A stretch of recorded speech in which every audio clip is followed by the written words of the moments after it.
আসুন আবার আজকের দিনটা শুরু করি সারদা মায়ের কিছু কথা নিয়ে। মায়ের সমগ্র জীবনই আধ্যাত্মিকতায় পরিপূর্ণ এবং এই ভাবকেই তিনি সর্বোচ্চ স্থান দিয়ে গেছেন। এ সত্ত্বেও কিন্তু ধর্মের নামে অলৌকিকতা ও অন্ধ গুরুবাদের প্রশ্রয় তিনি কখনোই দেননি। কিন্তু এখন মানুষ অলৌকিকের দিকে কিন্তু ছুটে বেড়ায়, কিন্তু মা সারদা এইসবের একেবারেই বিরোধী ছিলেন। অলৌকিকতার প্রশ্রয় না দিয়ে মা সাধন ভজন ও চিত্তশুদ্ধির ওপর জোর দিতেন। কেউ যদি জপ ধ্যান করতে পারবে না বলতো, তবে মা তাকে স্পষ্টই শুনিয়ে দিতেন, সে কি ইষ্টমন্ত্র জপ করবে না, সে কি কথা? ইষ্টমন্ত্র জপ না করলে তোমারই যাবে, আমার কি হবে? আবার বলতেন, মন্ত্র জপ করতে করতে মনের ময়লা কাটবে, না করলে চলবে কেন? তবে তিনি যে কয়েকজনের প্রতি বিশেষ কৃপা দেখিয়েছেন, সেসব অসাধারণ ঘটনা। ঠাকুর যেমন গিরিশ ঘোষকে বিশেষ কৃপা করেছিলেন, মায়েরও এই কাজ সেরকম। এভাবে ত্যাগ, বৈরাগ্য ও সাধন ভজনের দিকে সাধকদের আকৃষ্ট করার সাথে সাথে মা অন্ধ গুরুবাদেরও বিরোধিতা করেছেন, যারা সাধারণ লোকের অজ্ঞতার সুযোগ নিয়ে চাপরাশ না পেয়েও গুরুগিরি করে। মা তাদের ব্যবসাদার সাধু বলতে বিন্দুমাত্র সংকোচ করেননি। তিনি একথাও বলেছেন, উচিত কথা গুরুকেও বলা যায়, তাতে পাপ হয় না। ধর্মের নামে কেউ সংকীর্ণতাকে প্রশ্রয় দিচ্ছে দেখলেও মা তার তীব্র প্রতিবাদ করতেন। দুই গৈরিকধারিণীকে তিনি সোজাসুজি বলে দিয়েছিলেন, তোমার গুরু যদি সর্বজ্ঞ হতেন তাহলে ওই কথা বলতেন না। অনধিকারী লোক গুরু সেজে বসলে মা যেমন তার প্রতিবাদ করতেন, তেমনি তাদের হাত থেকে মানুষকে বাঁচাতেও চেষ্টা করতেন।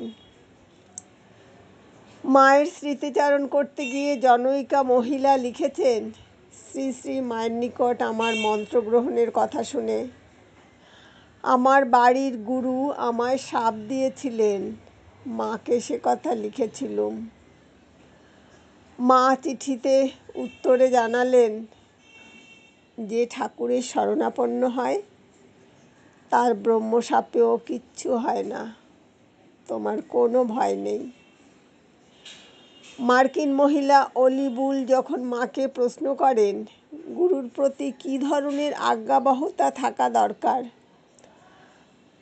শ্রী শ্রী মা উত্তর দেন, গুরু নির্বাচন করবে এবং শিষ্যত্বে উপনীত হবার পর তার আধ্যাত্মিক উপদেশ মেনে চলবে, কিন্তু জাগতিক বিষয় নিজস্ব স্বাধীন বিচারবুদ্ধি প্রয়োগ করবে, এমনকি যদি তা গুরুর উপদেশের বিরোধী হয় তাহলেও।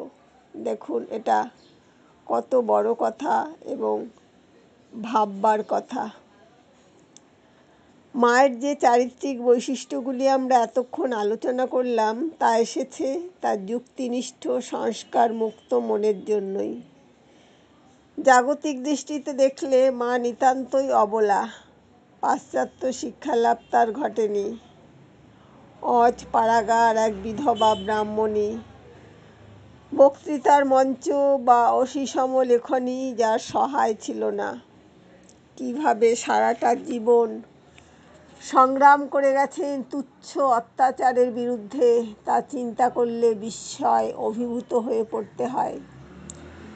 তীক্ষ্ণ বুদ্ধিমত্তা তাকে শুধু তৎকালীন যুগের সমস্যাগুলি সম্বন্ধে অবহিতই করেনি, তার প্রাণ শক্তি, সেসব সমস্যার সমাধানে তাকে এগিয়ে দিয়েছিল। মিথ্যা আবেগ, অন্ধ আচার, সাধারণ মানসিক সংস্কার এবং সর্বোপরি সমাজে সমষ্টির অত্যাচার থেকে মুক্ত হবার জন্য মানুষের নিরন্তর প্রচেষ্টা ও বিদ্রোহ মায়ের জীবনে রূপ লাভ করেছে। মা তার সীমিত গণ্ডির মধ্য থেকেই বারবার তুলে ধরেছেন মানুষের মুক্তির ব্যাকুলতাকে, উদ্বুদ্ধ করেছেন মুক্তিপিয়াসী মানব মনকে। মা কিন্তু নারীকে দেখতে চেয়েছেন প্রকৃত স্বাধীন সত্তার অধিকারিণী হিসাবে, যে নারী তার নিজের সমস্যা নিজেই সমাধান করবে, কোনো পুরুষের সাহায্য না নিয়ে। গৌরীমা তার ছাত্রীদের নিয়ে আশ্রম বিদ্যালয় গঠন করলে মা তাকে বললেন, মেয়েদের বুঝিয়ে দিও তারা কেবল থোড় বড়ি খাড়া আর খাড়া বড়ি থোড় করতে জগতে আসেনি। গৌরী মায়ের প্রশংসা করতে গিয়ে তিনি বলতেন, এই যে গৌরদাসী কি মেয়ে, ওর মতো কটা পুরুষ আছে, স্কুল গাড়ি ঘোড়া সব করে ফেললে।